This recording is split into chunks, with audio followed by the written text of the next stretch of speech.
Bonjour, Géraldine Poupinet. Je suis agent général associé à Monsieur Guillaume Gigant depuis le 1er janvier 2019 à Argentan et La Ferté-Macé. J'évolue dans un contexte familial, nos agences sont familiales, avec des collaborateurs expérimentés, proches de leurs clients, et c'est la raison de ma présence, entre autres. Je travaille pour rendre service aux autres personnes handicapées, comme ceux qui nous ont aidés avant nous à conquérir ce monde. Bonjour, Catherine Perrin, représentante de l'APF Handicap. Je suis là pour défendre les droits des personnes en situation de handicap.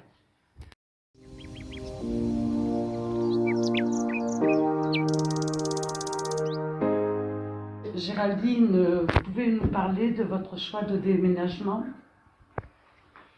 Bien sûr, Catherine.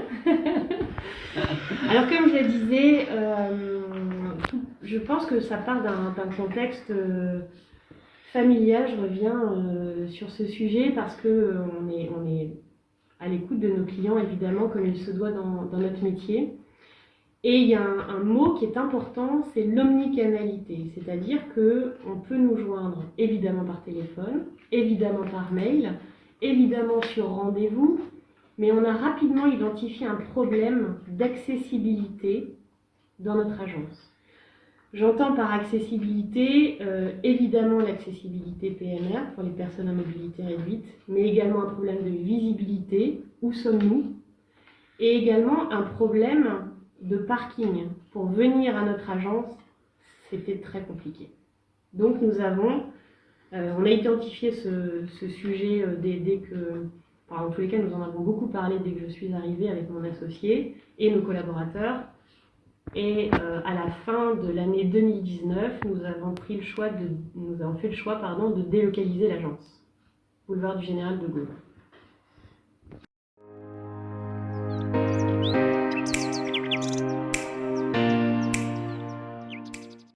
Alors, délocalisation de l'agence 4 boulevard du Général de Gaulle, c'est-à-dire mettre aux normes le bâtiment, faire des plans, et donc tout le début d'un process assez long et fastidieux de savoir comment faire, qui contacter, quand et dans quel délai pour pouvoir être le plus rapidement possible dans nos nouveaux locaux.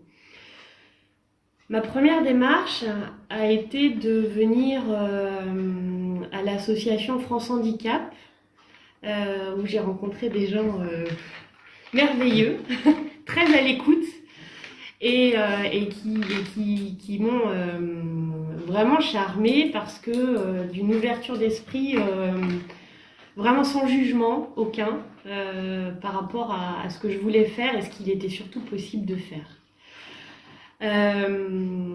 J'ai également rencontré d'autres élus par la suite, mais on aura l'occasion d'y revenir.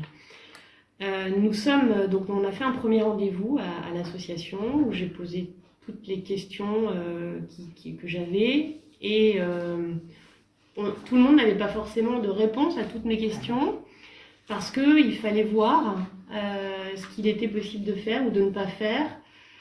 Donc, lors d'un deuxième rendez-vous, nous nous sommes rendus sur place et là, personnellement, il y a une déception qui apparaît parce que je m'aperçois qu'en fait, ça va vraiment pas être simple de pouvoir faire comme je l'imaginais, une accessibilité pour les personnes à mobilité réduite.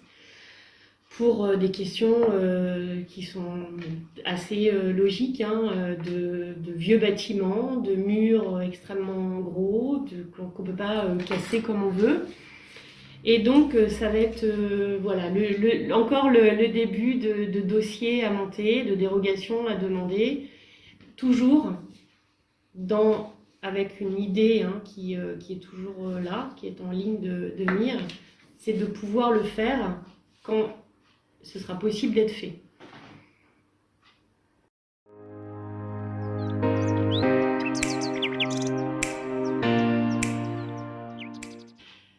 En janvier, le à rebours est lancé pour toutes les démarches, le choix des artisans, les dossiers à monter.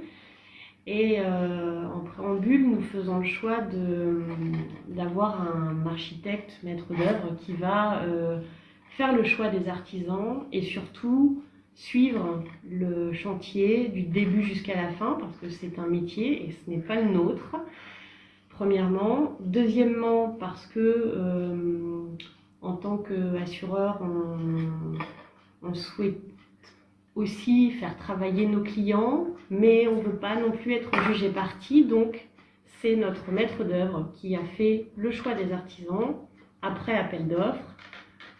Comme ça, voilà, c'était parfait et ça continue de l'être puisque les chantiers ne sont pas complètement terminés. Donc il y a eu ça.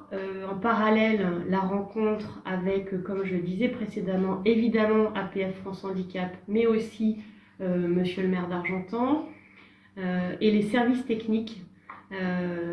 Et je tiens, je ne sais pas si je peux le nommer, mais en tous les cas, peut-être qu'il se reconnaîtra, un monsieur qui m'a également bien accompagné et très bien conseillé pour le gros dossier qu'il y a à fournir au service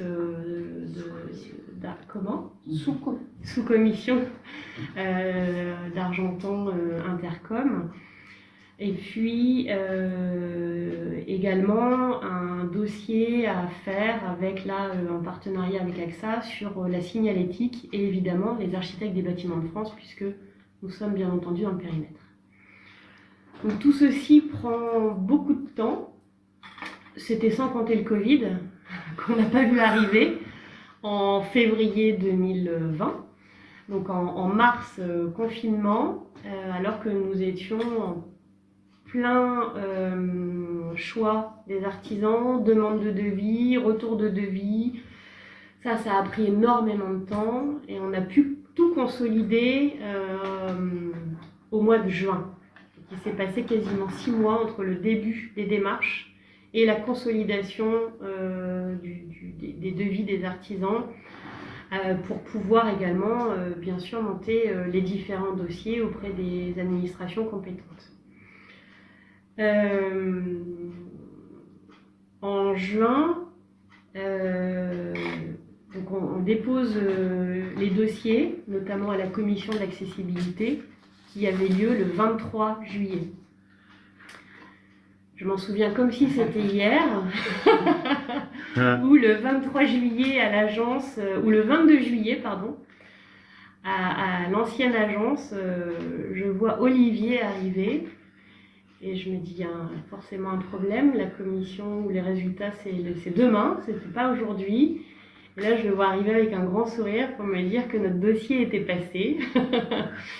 Donc j'étais forcément extrêmement heureuse et satisfaite parce que nous avons dû, alors malheureusement, faire une demande de dérogation pour l'accessibilité PMR.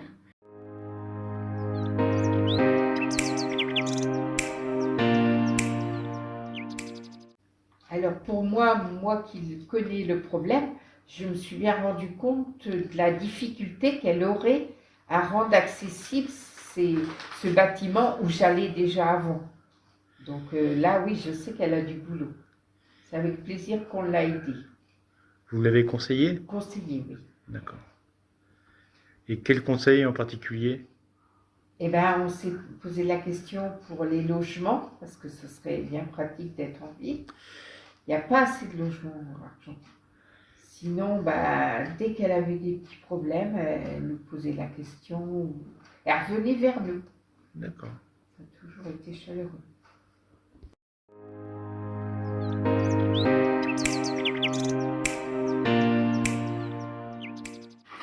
Donc nous avons évidemment fait faire des plans du rez-de-chaussée, du premier étage et du deuxième étage, intérieur et extérieur, pour voir dans quelle mesure on pouvait créer un espace pour personnes à mobilité réduite par rapport à toutes les normes qui sont en vigueur. Donc à l'intérieur du bâtiment, au rez-de-chaussée, pour notre agence, il y a un certain nombre de cloisons qui ont été agrandies enfin, d'ouvertures qui ont été agrandies pour qu'une personne en fauteuil puisse circuler de façon normale, on va dire. Évidemment, des plans également de l'extérieur. On a envisagé un accès par la petite rue, par le jardin, impossible parce que la porte est trop étroite. Il y a 2 marches de l'autre côté, enfin des marches partout. Et puis un garage, un bâtiment, donc on ne pouvait pas agrandir la porte. On avait envisagé un accès par une fenêtre, mais là non plus, la fenêtre, l'ancienne fenêtre, la largeur était non conforme. Donc on a décidé, enfin ça c'est vraiment l'initiative de notre architecte, de modifier la porte d'entrée existante, qui était très étroite, de la condamner et de faire une entrée à côté, qui était une fenêtre, pour créer une porte automatique, une double porte automatique, évidemment aux normes, pour une entrée facilitée. Et tout ça, toujours en gardant à l'esprit que quand les travaux de voirie seront faits pour l'aménagement du boulevard de Gaulle, on pourra intégrer une rampe d'accès. Alors évidemment, les marches en pierre que nous avons construites dans le cadre des travaux seront cassées, supprimées, mais tout est prêt pour le rez-de-chaussée pour que l'accès soit réalisé. Quant au premier et au deuxième étage où nous créons des appartements, ça me tenait vraiment à cœur de mettre un ascenseur ou un élévateur. On en avait parlé. Oui. Parce qu'un ascenseur, c'était beaucoup trop onéreux. Et ouais, voilà. Il y a des frais que ça engendre. C'était. Quand ça prévoit pas, Et donc, je me suis renseignée, enfin, on s'est renseigné avec mon associé sur la possibilité de mettre un élévateur. Sauf que pour pouvoir mettre un élévateur, il y a évidemment des normes, c'est normal. Et on pensait avoir la place, sauf qu'il fallait casser l'intégralité de l'escalier. Et donc là encore, ça ne rentrait plus du tout dans le budget de rénovation de l'immeuble. Donc on a été obligé une fois de plus de plier et on n'a pas pu mettre d'élévateur pour les appartements.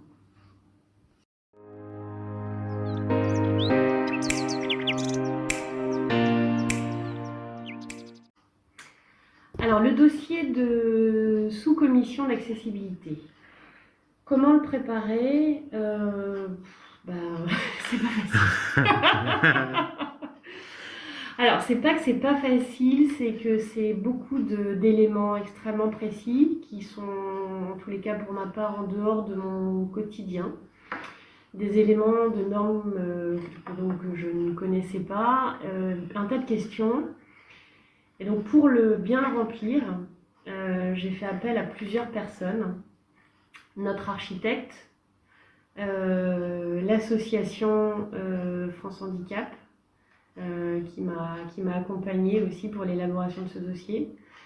Comme je le disais précédemment, comme nous avons dû demander une dérogation pour faire la rampe ultérieurement, nous avons été voir aussi Monsieur le maire et avons demandé un courrier de sa part qui certifiait notre bonne volonté de s'inscrire dans la durée et de le faire quand ce sera possible par rapport à la voirie. Et j'ai également demandé un courrier de la direction départementale des territoires attestant que des travaux de voirie seraient bien faits boulevard du Général de Gaulle. Parce que au-delà d'une volonté de parole, c'est important que tout le monde ait bien la certification et surtout la certitude que notre volonté est sincère. Donc c'était important pour nous de vraiment que tout soit bien bordé et que tout le monde soit bien informé de notre souhait, même si on ne pouvait pas le faire de suite. Donc toutes ces personnes et tous ces organismes m'ont aidé à élaborer ce dossier, mais je vous concède que j'y ai quand même passé quelques heures. à m'arracher un peu les cheveux de temps en temps, parce qu'il y a des questions qui peuvent être redondantes, il y a des questions pour lesquelles je n'étais pas concernée, mais tant qu'on ne me dit pas, vous inquiétez pas, vous n'êtes pas concerné, ben, on réfléchit, on se casse un peu la tête, on se dit est-ce que je vais répondre correctement, est-ce que je ne suis pas à côté la hauteur des marches, la largeur des portes. Donc tout ça, c'est un petit peu compliqué, dans un délai où les travaux, évidemment, ne sont pas encore commencés, hein, ça va de soi, mais en fait, il faudrait que tout soit coordonné en même temps, et dans la vraie vie, c'est pas du tout comme ça que ça se passe.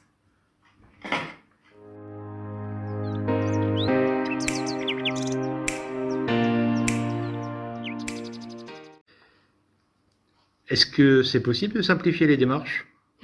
Je pense que c'est vraiment possible, oui, en effet. Maintenant, comment les simplifier? Je pense qu'il faudrait qu'on fasse peut-être une table ronde avec les gens concernés des différents services de l'association APF France Handicap, d'un ou deux commerçants qui ont été confrontés comme moi à la complexité de toutes ces démarches. Et puis avec également les services qui sont dans les sous-commissions, qui n'ont peut-être pas je sais pas, le concret du terrain, ou qui se rendent peut-être pas, je sais pas.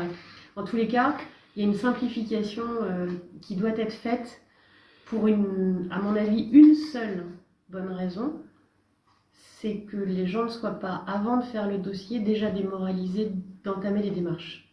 Parce que si c'était plus simple, je pense que tout le monde ferait une demande d'accessibilité PMR dans la mesure où c'est possible de faire des accès et que les bâtiments le permettent.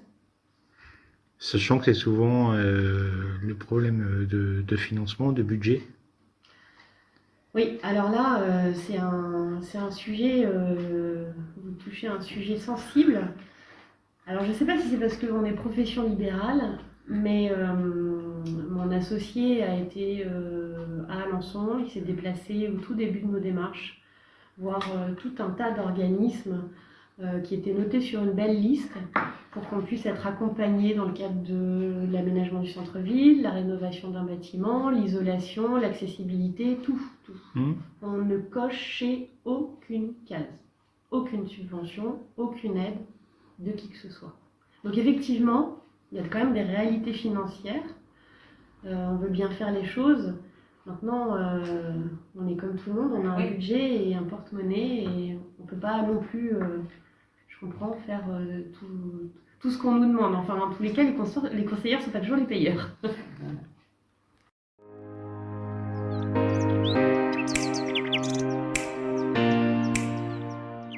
Devant la difficulté de toutes ces démarches, seriez-vous prête à recommencer tout ce que vous avez fait? Alors, c'est une bonne question et moi, je vais vous répondre oui,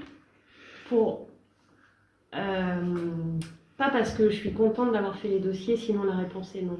Simplement parce que j'ai fait de belles rencontres et que heureusement, ça compense largement tout le temps et l'énergie, parce que c'est vraiment du temps et l'énergie, dépensée à faire ces dossiers.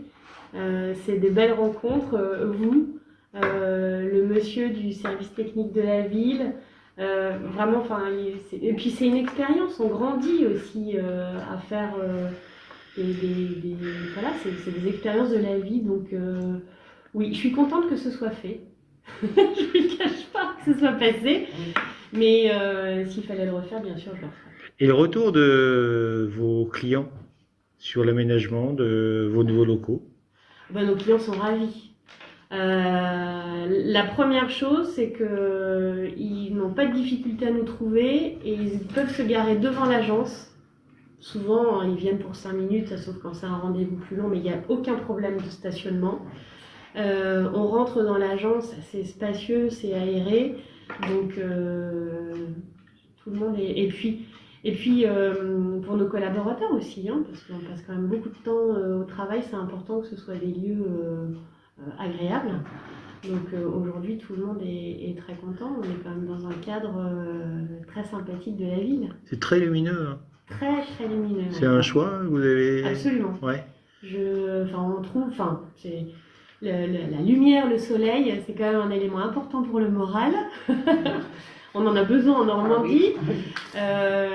Donc oui, ça c'était vraiment un choix. D'ailleurs, c'est le choix pour l'agence, mais c'est également le choix pour le premier étage et le deuxième étage de faire rentrer la lumière. Voilà, pour une bonne qualité de vie.